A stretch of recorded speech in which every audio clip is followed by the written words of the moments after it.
Volodymyr Zelensky vient d'achever une tournée en Europe qui, de son point de vue, peut être considérée comme un succès.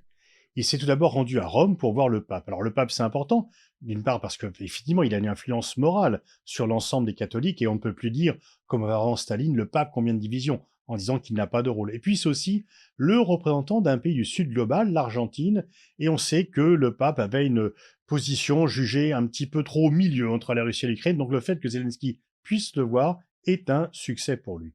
Et puis, il a vu la présidente du Conseil italien, et ensuite, ce qui n'était pas initialement prévu au programme, il a fait un crochet par Berlin, puis par Paris. Dans les trois cas, dans les trois pays les plus importants de l'Union européenne, il a obtenu un soutien plein et entier.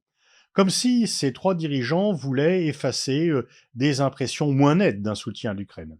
En Italie, la droite radicale qui est au pouvoir est considérée comme pro-russe et Madame Meloni a tenu à justement montrer son soutien plein et entier à l'Ukraine et sa parfaite intégration au sein de l'OTAN.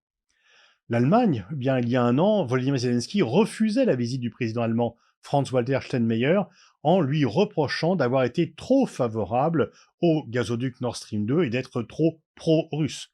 Et puis on sait que l'Allemagne au début hésitait un peu à envoyer une aide militaire à l'Ukraine. Au tout début, il y a même eu un débat sur le fait d'envoyer 5000 casques à l'Ukraine. Aujourd'hui, ce débat est complètement dépassé. Le chancelier Scholz s'est très largement investi en faveur de l'Ukraine et en rompant avec une tradition pacifiste de l'Allemagne qui était bien ancrée depuis 1945. L'Allemagne va même devenir le deuxième contributeur de l'aide militaire à l'Ukraine, seulement dépassé par les États-Unis et dans une plaisanterie, Zelensky a même pu dire qu'il espérait que l'Allemagne double les États-Unis. Et donc c'est un changement radical de posture de la part de l'Allemagne. Et pour la France, où un néologisme avait été inventé en Ukraine à propos du président français, Macroné, pour dire quelqu'un qui parle pour ne pas faire grand-chose, eh bien maintenant, il y a vraiment une entente parfaite entre les deux hommes.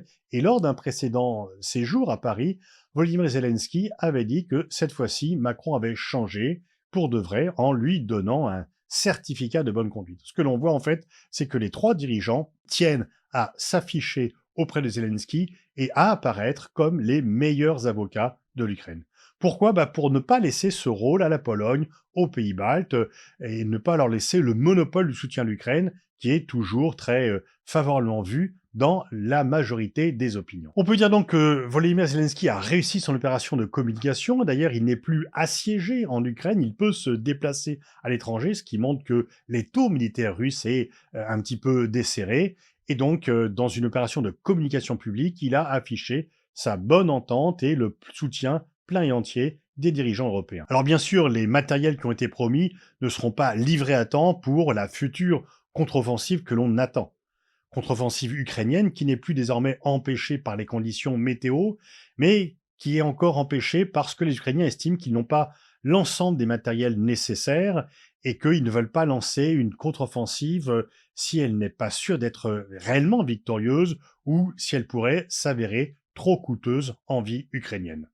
Mais peut-être que les hésitations sur cette contre-offensive sont aussi là pour masquer sa préparation et rechercher un effet surprise. Par définition, on n'annonce pas à l'avance une opération de ce type. Mais pour le moment, ce qui bloque toujours dans les demandes ukrainiennes, c'est la livraison de missiles à longue portée et d'avions de combat. Alors oui, le Royaume-Uni, qui se veut toujours en pointe dans l'aide à l'Ukraine, depuis Boris Johnson, a donné à l'Ukraine des missiles à longue portée. Mais ni la France, ni l'Allemagne, ni l'Italie, pas plus les États-Unis, ne veulent lui donner cela. Le président Macron a dit que concernant la fourniture d'avions de combat, c'était prématuré.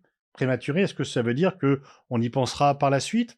Et il est vrai que pour le moment, à chaque fois que Zelensky a fait des demandes d'aide militaire, dans un premier temps, les Occidentaux ont dit que c'était pas possible. Pour l'accepter après, on en est arrivé au char lourd. La crainte, et notamment des Américains, en cas de fourniture d'avions de combat et de missiles à longue portée, c'est d'atteindre le territoire en profondeur de la Russie, avec deux craintes très présentes à Washington: ne pas être entraîné contre son gré dans une guerre directe avec la Russie. Biden, dès le départ, l'a exclu. Les États-Unis accordent à l'Ukraine une aide militaire sans précédent dans l'histoire. Mais ils veulent contrôler la situation tout en disant que les Ukrainiens restent maîtres de la décision. Et puis, il y a aussi quelque part la peur du vide. On a vu ce qu'ont donné les interventions militaires et les changements de régime en Libye et en Irak. Au début, on a applaudi au renversement de tyrans qui, par ailleurs, étaient anti-occidentaux, et puis s'installait le chaos dont on a payé et dont on paye encore le prix. Mais imaginer un tel chaos à l'échelle de la Russie, ça serait bien sûr beaucoup plus déstabilisateur et pas grand monde ne le souhaite. Et c'est là qu'il y a une divergence entre les pays européens. La Pologne et les Pays-Baltes ont parlé ouvertement d'un démembrement de la Russie. Ni la France, ni l'Allemagne, ni même et surtout les États-Unis ne la souhaitent.